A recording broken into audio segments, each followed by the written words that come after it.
앞으로요, 집에 애들이 혹시 옆집에 애를 패가지고 옆집에 부모가 쫓아오면요, 이렇게 이야기하십시오. 참, 우리 집은 이 아파트 놀이터에서 발생한 사태에 대해서 귀척에 자녀가 다친 데에 대해서 매우 유감스럽게 생각합니다. 자, 그러면 아마 고소 들어갈 겁니다.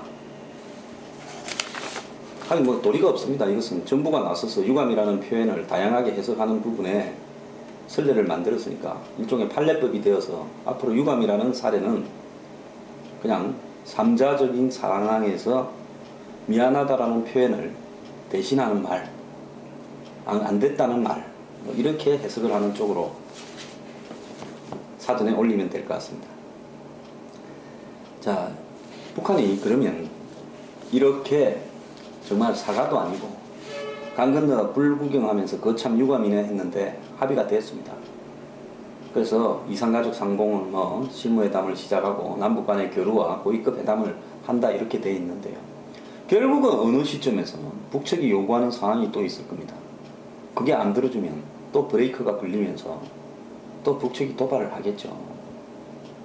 자, 한 번쯤은 끝을 보더라도 단단히 정리해가 갈 이유가 있다는 것을 제가 여러 번 이야기했는데, 그 이유는 우리나라 국민들의 언론에, 한국의 기득권 상류층에, 여야 정치권에 썩어 빠진 정신 상태 때문에 그렇게 이야기하는 겁니다. 자, 지금 뭐 북한 아니라도요, 중국 변수나 그리스 변수나 전 세계의 경제적인 상황이 워낙 안 좋기 때문에 주식 가격이 폭락하고 경제가 지금 흔들리는데요. 뭐 북한이 거기에 그냥 젓가락 하나 얹은 정도죠. 이런 상태에서 뭐 경제가 어려우니까 남북 관계는 빨리 매듭을 짓자, 아니면 전쟁 나면 다 좋을 사람 없으니까 빨리 매듭을 짓자. 우리는 매사 북한이 사고를 칠 때마다 이런 식으로 임해왔습니다. 오늘 아침에 이런 어떤 관련 기사들 댓글을 보면요, 그래도 과거보다 박근혜 정부라서 이 정도라도 하지 않았느냐, 과거는 이까지도 못했다, 이렇게 이야기하는데요. 이 말은 비정상적인 상황에 의한 한국 정부의 비정상적인 태도에 너무나 우리가 익숙해 있기 때문에, 과거에 우리 정권들이 정말로 용기라고 없었습니다. 좌파 정권에는 북을 이용해 가지고 권력자들이 개인적인 이득을 보고자, 정치적인 이득을 보고자, 내지는 북의 도발에 대해서 돈으로 보상하고 북측의 행위에 대해서 무조건 긍정적으로 해석을 하는 이런 행태들이 몸에 배어 있을 거예요. 정말 비열한 태도입니다. 이명박 정권에서는 연평도가 포격이 돼서 우리의 장병들이 죽어가도, 민간인이 죽어가도 폭격을 한번 이 F-15 같은 비행 폭격기를 동원해서 제대로 북한의 원점을 타격을 한번 하지도 못하고 자주포 몇 발 쏘고 말았습니다. 이런 비정상적인 북의 행동에 대한 우리 측의 비정상적인 반응들이 하도 많이 진행되다 보니까 언론들이 또 이런 사태들을 자신들이 유리한 방식으로 북측과 매우 잘하는 협상이라는 식으로 권력의 눈치를 보면서 떠들어대다 보니까 우리는 이제 당연히 그렇게 해야 되는 것이 정상인 것처럼 비정상을 정상으로 착각을 하게 됐습니다. 자, 역사에 보면요, 국민들과 정치인이 용기를 잃을 때 어떤 일이 벌어졌는가에 대해서 잘 기록되어 있습니다. 가장 좋은 비근한 예가 2차 대전 직전까지의 영국의 정부가 벌였던 행동입니다. 그런 영국 정부의 당시 챔벌레인 내가, 수상 이름이 챔벌레인이었습니다. 네빌 챔벌레인. 이 챔벌레인 수상의 내각이 벌였던 히틀러 독일에 대한 비열한 행동이 결국은 히틀러가 전 세계를 상대로 2차 대전을 일으키고 전 유럽을 침공하고 유럽을 초토화시키는데 일조했습니다. 영국도 미국이 도와주지 않았으면 아마 영국도 무너졌을 겁니다. 자, 그때 당시에 보면요, 1차 대전 때 독일이 패배한 이후에 독일이 중무장을 하지 못하도록 했는데 1930년대에 접어들면서 히틀러가 선동으로 독일의 총리가 되면서 독일을 이제 나치당 독재로 몰고 갔습니다. 그러면서 독일이 중무장을 해왔는데요, 독일의 무기를 제한을 뒀었습니다. 군함은, 잠수함은 그 다음에 비행기는 어떤 성능 이상은 못 만든다. 그런데 그런 부분을 독일이 슬금슬금 만들어감에도 불구하고 그냥 방관하고 있었습니다. 왜? 영국의 이해관계에서 봤을 때 독일이 저렇게 하는 부분은 소련을 견제하는 데 유리할 수 있다라든지 이런 어떤 뭐 이유를 댄 거죠. 그러다가 이제 독일이 무기를 제대로 갖추고 나니까 이웃 나라를 슬금슬금 침략하기 시작했습니다. 라인란트라고 1차 대전 이후에 독일도 아니고 프랑스도 아니고 이 중립지역이 있었는데 이 독일이 이 라인란트를 합병을 하기 시작합니다. 근데 그걸 방관하고 있었어요. 그냥 지켜보고. 그 다음에 38년에는 오스트리아, 즉 오스트리아를 독일이 합병을 해버렸습니다. 그 사운드 오브 뮤직 영화에 보면 그때 오스트리아의 양심적인 대령이 일가가 독일이 오스트리아를 합병한 직후에 그 탄압을 거부해서 스위스 알프스산을 넘어서 망명하는 그 내용이지 않습니까? 오스트리아의 지식인들이나 국민들을 상당수가 반대했는데도 독일이 오스트리아를 합병했습니다. 히틀러는 원래 오스트리아 출신입니다. 그래서 대독일로 하게 되면 오스트리아도 게르만 민족이다. 이렇게 해서 독일이 1차 대전 패배 이후에 조그맣게만 남은 오스트리아를 합병을 해버렸습니다. 그리고 39년에는 체코의 슈테덴 지방이라는 게 있습니다.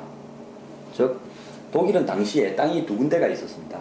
독일 본토, 그리고 독일이 원래 이 발상지가 동프로이센이라고 지금 폴란드, 그 다음에 이 발틱 3국 그 주변에 있는 독일 땅이 있었습니다. 그 땅을 건너가려면 중간에 땅을 넘어야 되는데 다른 나라 땅을 거기가 하고 그 다음에 슈테덴 지방이라고 하고 거기는 이제 뭔가 그다니스크라는 폴란드 영토 좁은 항구를 지나서 가야 되고 그 다음에 독일과 체코 사이에는 또 슈테덴이라는 부분이 있었습니다. 이 중간에 걸친 땅들이 좀 있었어요, 독일이. 그런데 체코의 슈테덴을 먼저 합병을 해버렸습니다. 그리고는 좀 있다가 이제 이 폴란드 땅도 중간에 합병을 해버렸습니다. 이런 식으로 합병을 해가는 과정에서 뮌헨 회담이 열렸는데요. 독일의 주변 나라에 대한 침공에 대해서 강제적인 영토 합병에 대해서 비판을 하기 위해서 열렸는데 그때 뭐라고 했는가 하면 독일이 체코 슈테덴을 합병하는 것을 영국 총리가 반관을 했습니다. 그러면서 영국에 돌아와 가지고 평화를 지켰다라고 이야기했고요. 이때부터 히틀러는 본격적으로 영국은 우리를 저지할 힘이 없구나라고 용기도 없구나라고 생각했습니다. 그리고는 39년 9월 1일에는 이제 폴란드를 먹어버렸습니다. 그때 처칠은 히틀러는 악마다. 전쟁을 막을 수 없다. 전쟁 준비를 해야 된다. 이렇게 이야기했는데요. 제가 전에도 한번 이야기했습니다만 처칠은 영국에서 1차 대전 때 해군 장관으로 다르다넬스, 그러니까 흑해변 연안 터키 영토에 상륙작전을 지휘했다가 한 20만 명이 죽거나 부상당하면서 큰 패배를 했습니다. 그리고 1차 대전 후에는 재무장관을 맡았다가 또 영국의 경제위기를 불러일으켰다 해서 영국에서는 좀 무능하고 또라이 같은 사람으로 꼽혔고요. 2차 대전이 나기 직전에는 강경주장을 혼자 외로이 해서 히틀러를 막아야 된다고, 전쟁을 해야 된다고 보수 꼴통으로, 꼴통 중에 꼴통으로 꼽히고 있었습니다. 그러다가 이제는 히틀러가 지 마음대로 유럽을 다 주무르기 시작하니까 이제 영국에도 본격적인 위기가 퍼졌습니다. 저러다가 히틀러가 프랑스도 먹고 다 먹어버리는 거 아니냐. 이러면서 겁을 먹은 상태에서 챔벌레인이 총리를 물러나면서 할리팩스라는 사람을 시키려 했는데, 장관을 하던 그 사람이 겁을 먹고 안 하려고 그랬어요. 할 사람이 없어서, 전쟁을 해서 독일하고 싸울 사람은 유일하게 영국에서 처칠밖에 없어서 처칠이 다른 사람 다 시키지 마라, 내가 하겠다 해서 그냥 처칠이 된 겁니다. 그러니까 영국의 국왕도 또 처칠을 안 시키려 했어요. 당시 뭐 조지 6생각을 했는데. 그래가지고 겨우 할 사람이 없어서 히틀러가, 처칠이 영국의 총리가 되어서, 그 취임사에서 내가 국민에게 드릴 것은 땅과 피와 이 피와 땅과 노력밖에 없다는 연설을 했지 않습니까? 그리고 싸우겠다고 했습니다. 자, 이런 그 영국이 1930년대 10년간 독일에 대해 보였던 비열한 태도는요, 정치인들이 앞장서서 그렇게 만들어갔고, 영국 국민들이 1차 대전을 한번 겪으면서 엄청나게 죽었지 않습니까? 수십만 명이 죽었어요. 1차 대전 때. 자기 나라 땅이 전쟁터가 아님에도 불구하고. 그러니까 다시 전쟁이 싫다라는 게 영국 국민들의 대부분의 시각이었습니다. 30년대는 1차 대전이 끝난 지 한 12, 13년밖에 안 됐을 때. 그러니까 대부분이 다 전쟁을 거부했고, 그러다 보니까 독일의 나치당의 쫄개들이 영국의 당을 만들어가지고 런던에서 막 히틀러식 격려를 하고 다녔습니다. 이런 상황이 방치되고 있었어요. 자, 처치라는 용기 있는 사람이 없었더라면 영국은 국민들과 정치인들이 합작으로 히틀러한테 계속 끌려다니다가 무너졌을 겁니다. 저는 1930년대 2차 대전 직전까지 히틀러가 보였던 영국이나 유럽에 대한 태도, 그리고 유럽의 각 나라들이 전쟁을 때 한번 호되게 당해놓으니까 1차 대전에서 한 4,500만 죽었을 겁니다. 참호 속에서 엄청 죽었죠. 다시는 전쟁을 하지 않으려고 다 요리조리 피해 다녔습니다. 그런 태도들이 결국은 히틀러가 자기 하고 싶은 행동을 마음대로 하도록 방치했고, 그것이 결국은 이 당시에 2차 대전을 불러온 겁니다. 그렇기 때문에 전쟁을 피하려고 전 유럽이 몇 사람만 빼놓고는 다 요리조리 피해 다니다 보니까 히틀러라는 괴물이 성장하도록 도와준 겁니다. 그러고는 히틀러가 이러니까 이렇게 또 도망가고 저러니까 저렇게 도망가고, 히틀러 앞에 가서 눈 똑바로 보고 당신 그렇게 하면 안 되라고 말할 수 있는 사람이 한 명도 없었어요, 유럽에. 그러니까 히틀러가 전부 우습게 봐버리고 결국 전 유럽을 상대로 전쟁을 일으켰던 거 아닙니까? 이런 상황에서 우리가 역사가 주는 교훈이 뭐냐, 오늘날 북한이 우리 한국에 반복되게 하고 있는 도발들, 그리고 한 번도 제대로 사과를 받아내지 못하는 정부, 더 나아가서 북한의 도발이 마치 그 도발에 대한 대가를 치르도록 여론이 조성되는 게 아니라 언론들은 북과 어떤 형태로든 북이 조금만 자제하도록 달래고 나면 잘했다고 보도합니다.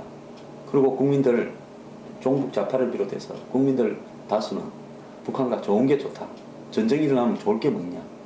자, 어제까지 댓글에 보면요, 예비군복 다려놨다, 이번에 한번 버릇을 고쳐야 된다, 이런 글들이 쭉 있었고, 종북 좌파들은 SNS 검열한다고 그런지 어떤지 몰라도 다 도망갔습니다. 그러다가 어제 협상이 딱 진행되고 나니까 SNS에 댓글은 그 전쟁 안 하니 다행이다, 박근혜가 이번에는 잘했네 하는 이런 글들이 쭉 줄을 있습니다.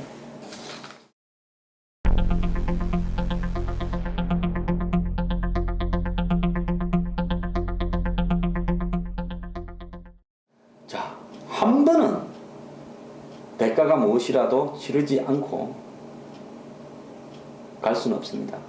북한이 뭡니까? 그렇게 두려운 존재입니까? 자, 북한이 도발을 하느냐 마느냐 하는 것은 북한의 의지에 달려있는 거지, 우리가 이렇게 협상을 한다고 북한이 도발 안 하는 거 아닙니다. 언제든지 자기들이 원하는 시점에 원하는 장소에서 원하는 방식으로 북측은 또 도발을 하고요, 그냥 도발이 아니라 좀 더 넘어서 국지전을 일으킬 수도 있습니다. 그것은 자기들이 필요하면 언제든지 그렇게 합니다. 이번에 북한이 이렇게 하는 거는요, 자, 북측은 중국이나 제3국을 상대로 외교전을 벌일 때 우리가 잘못했다고 말한 거 없다라고 이야기할 겁니다. 그리고 우리가 양보를 해서 남측과 협상을 끌어냈다고 할 겁니다. 이 협상문 내용으로 봐서 누가 어떻게 잘못했다는 내용이 있습니까? 서로가 티격태격하다가 그냥 또 덮고 다시 교류 협력을 추진하기로 했다, 이렇게 남들은 이해하지 않겠습니까? 미국은요, 어제 제가 아는 사람한테 좀 들었는데, 미국 시간으로 월요일, 그러니까 오늘이죠, 이 미국의 국방부에서 회의가 열려서 남측의 사태에 대해서 어떻게 대처할지 심각한 논의를 한다. 즉 미국이 가지고 있는 전략적 자산이라 불리는 최첨단 무기들을 남쪽에 배치를 해서 북한을 이번에는 좀 길을 꺾어야 되는 거 아닌가, 이런 회의를 하려고 했던 것으로 보입니다.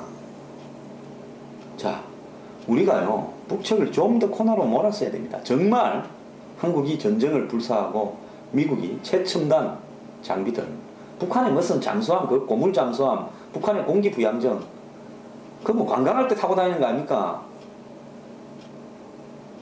자, 여기에 대응해서 미국의 B-52, B-2, B-1 핵 잠수함, 이런 무기들이 한국에 쫙 3개 배치되면서 북한하고 한번 해보려면 해보자라고 가야 저 사람들 버릇을 고칠 거 아닙니까?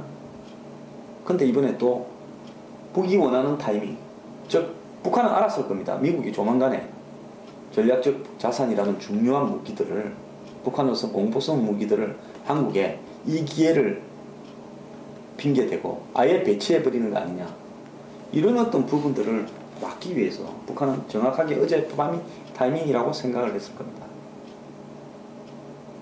자, 이런 상황이 옳은 것인가? 미국은 북한의 김정은이 당과 군 사이에서 경쟁이 포류하고 있다. 지도부를 계속 갈아치우면서 어떻게 보면 공포 정치로서 완벽하게 이 지위를 확보한 것 같지만, 또 한편으로는 그만큼 불안하니까 공포 정치를 펴고 있다. 그래서 이번 이 사태에서 뭔가를 보여주려고 계속 고집을 할 수 있으니까 이번에 버릇을 고쳐야 된다라고 미국 쪽도 그렇게 기우는 상황에서 이렇게 된 겁니다. 자, 중국은 또 어떤 입장이 있겠습니까?